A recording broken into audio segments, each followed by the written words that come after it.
Hello. We're going to talk about section 6.1 in STA 2023 Statistical Methods. Probability distributions are models of random experiments. So a probability model is a description of how a statistician thinks data are produced. And we're going to talk about a probability distribution, which tells us two things: all the possible outcomes of a random experiment and the probability of each outcome. But before we talk about that, there's two definitions we want to go over. And those definitions are a discrete outcome and a continuous outcome. Now, these get confused quite often. So a discrete outcome is numerical values, something you can actually count. How many people in the classroom? There are 30, a discrete amount. Continuous cannot be listed or counted because they occur over a range. So the idea is over a range. And an example of this would be any sort of measurement like weight, height, distance. Sometimes there's a range of answers, not an exact number. So let's go through some examples. So the weight of a submarine sandwich that you've been served at a deli. So that would be continuous. Now again, some people think it's discrete. My sandwich weighs 1 pound. But if I go to the deli and order a Italian club, the person behind me orders Italian club, will they be the same exact weight? Probably not. There's a range of weights. That's why it's continuous. The elapsed time from when you leave your house to when you arrive in class. Again, it's a measurement. That would be continuous. Again, people would argue it's discrete. It takes me 20 minutes to get to class. But does it take you exactly 20 minutes every day? There's a range of answers. Number of people in the next passing car. So if a car passes you, you could say there are 4 people in that car. That is a discrete number. The blood alcohol level of a driver pulled over by the police in a random sobriety check. That is a measurement, so that would be discrete as well. And the number of eggs laid by a randomly selected salmon, and that's something you see the eggs in front of you, you can physically count, that would be discrete. So, let's say, and this is one of my classes, I counted how many males there were, how many females there were in the total. So there were 11 males, there were 18 females for a total of 29 students. So if I wanted to calculate the probability of being male, that's 11 out of 29, which is 0.38%. The probability for being female, 18 out of 29, 0.62, 62%. And I can draw that in a probability distribution graph. So I would put the options here, male, female, and then on the side I put my probabilities. I started 0, 0.10 up to 0.70, because my highest is 0.62. And then males, I went up to 0.38. Females, I went up to 0.62. So we have a graph of what's going on. Another example would be looking at your favorite ice cream. And I did a little research on the top ice cream flavors. And then I asked my class which one they like. So the top ice cream flavors are vanilla, chocolate, cookies and cream, mint chocolate chip, and chocolate chip cookie dough. Again, there were 29 students in my class.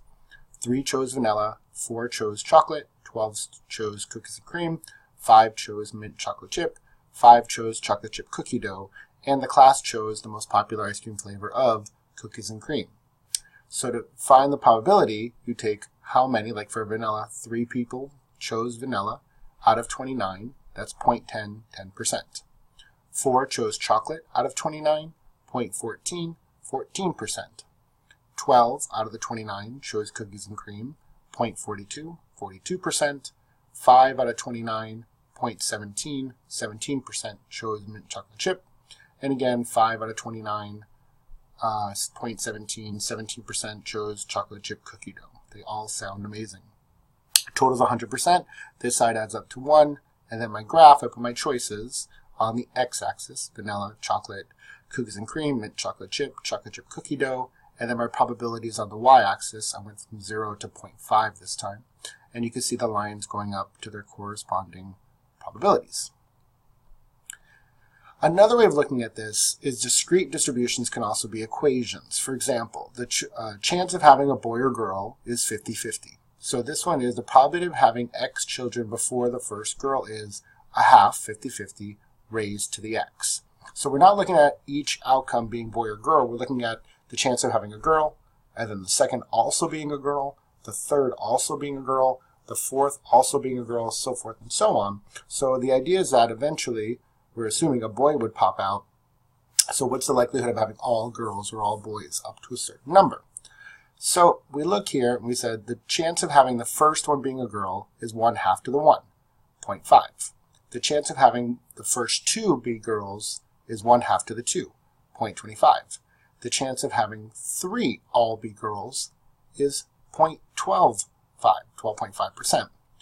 4, 0.0625, 5, 0.03125, 1/2 to the 6 for 6 all girls in a row, 0.01563, having 7 girls all in a row, 0.00781, 1/2 to the 8, having 8 children all being girls is 0.00391, 9 all being girls, 0.00195, and then having 10 children where all of them are girls, the chance is 0.00098.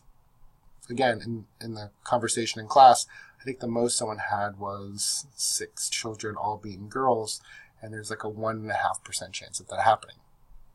And you notice that when we draw this probability graph, 0 to 10 children all being girls in a row, the probability 0 to 50%, you notice that curve, an exponential curve going on here as it gets smaller and smaller and smaller.